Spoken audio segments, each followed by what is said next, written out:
नमस्कार, कांचन वर्ल्ड या चॅनलमध्ये आपलं खूप खूप स्वागत आहे. तर आज आहे आईकडे. तर आई आज करणार आहे मच्छी. तर मच्छीची रेसिपी मी शेअर करणार आहे. तर आईकडे काय मच्छी घेतली आहे ते आपण बघूया. कोलंबी आणि बोंबील घेतलेले आहेत. तरी ही मोठी कोलंबी आहे. हे बघा साईज एवढी मोठी कोलंबी आहे आणि मीडियम साईजचे बोंबील घेतले. कोलंबी कशी साफ करणार आहे ते मी तुम्हाला दाखवते आता आणि मग नंतर आपण रेसिपी बघूया. कोलंबी साफ करताना तिचं पूर्ण डोकं नाही काढायचं, फक्त तिचे जे बाजूला केस असतात ती काढायची, शेरा काढायच्या तिच्या. जर का पूर्ण सोलून काढली तर आपण जो कालवण बनवतो त्याची चव वेगळी होते, जसं सोडे करतात त्याची, आणि ह्याची चव वेगळी असते.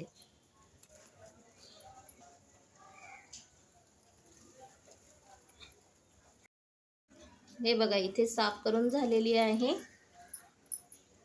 हे बघा अशी पूर्ण साफ करून घ्यायची आणि रश्श्यासाठी आपण ही वापरू शकतो.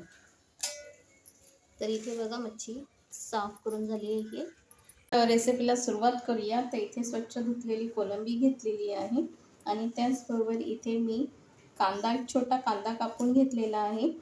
4-5 लसणाच्या पाकळ्या ठेचून घेतलेल्या आहेत आणि अर्धा टोमॅटो कापून घेतलेला आहे.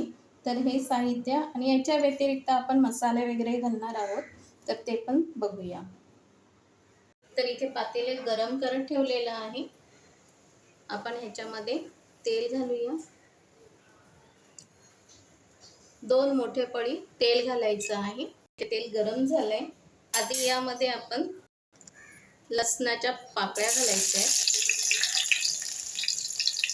आणि त्यानंतर कांदा.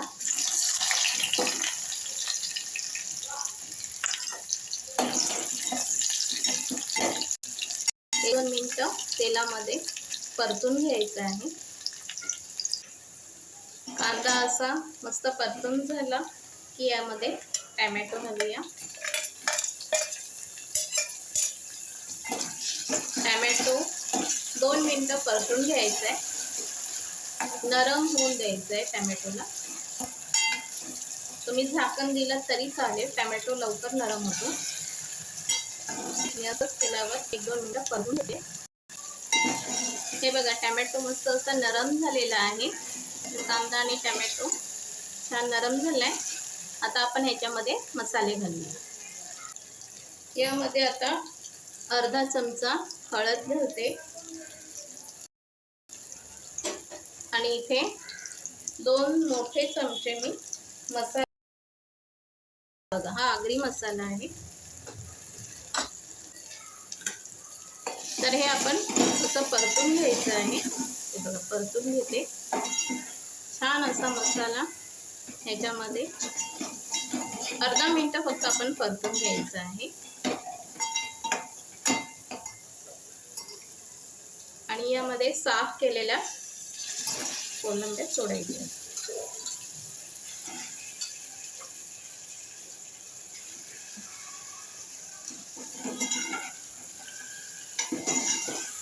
कोलंब्या सुद्धा मस्त अशा मसाल्यामध्ये मिक्स करून घ्यायच्या आहे. याच्यामध्ये कोणत्याच प्रकारचा मसाला घालत नाही, कारण आगरी मसाल्यामध्ये सगळं असते. थोडंसं अर्धा चमचा असं वरून घालते. आता यामध्ये आपल्याला पाणी घालायचे. आपल्याला किती रस्सा पाहिजे त्यानुसार इथे पाणी घालायचंय.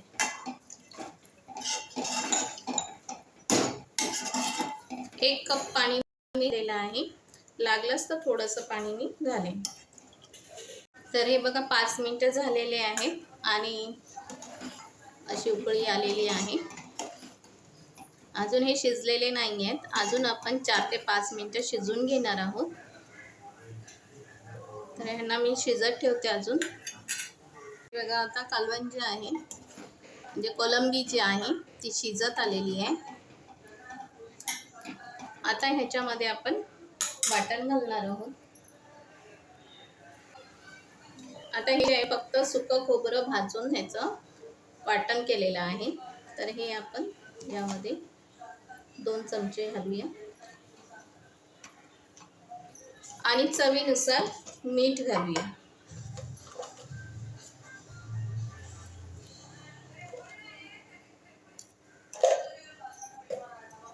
सगळं मिक्स करून घेऊया.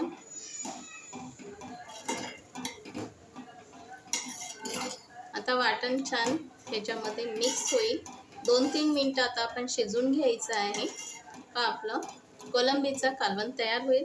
त्याच्या आधी आपण चिंच घालायची. चिंच मी नंतर घालणार आहे. 1-2 मिनिटं हे असं शिजून द्यायचं आहे. आता यामध्ये आपण चिंच घालतोय. थोडीशी चिंच घालायची आहे. तुम्हाला आंबट आवडत असेल तर तुम्ही आणखी घालू शकता. इथे मी थोडीशीच घेतलेली आहे. आणि चिंच घातल्यानंतर गॅस बंद करायचा आहे. तर अशा प्रकारे आपला कोलंबीचा रस्सा तयार झालेला आहे. जसं जसं तो थंड होत जाईल तसं तसं शायनिंग येत जाईल. हे बघा, थंड झाल्यानंतर असं मस्त लालसर दिसेल तो. तर ही आहे आपली आजची रेसिपी, म्हणजे बोंबील फ्राय आणि कोलंबीचा रस्सा. त्यासोबतच केलेली आहे तांदळाची भाकरी. तर हा झाला आपला आगरी पद्धतीचा आजचा जेवणाचा बेत. रेसिपी तुम्हाला कशी वाटली ते मला कमेंटमध्ये सांगा. नवीन असाल तर सबस्क्राईब करा आणि रेसिपी आवडली असेल तर लाईक करा. आता आपण भेटूया नवीन रेसिपीमध्ये. तोपर्यंत सगळ्यांना माझा नमस्कार.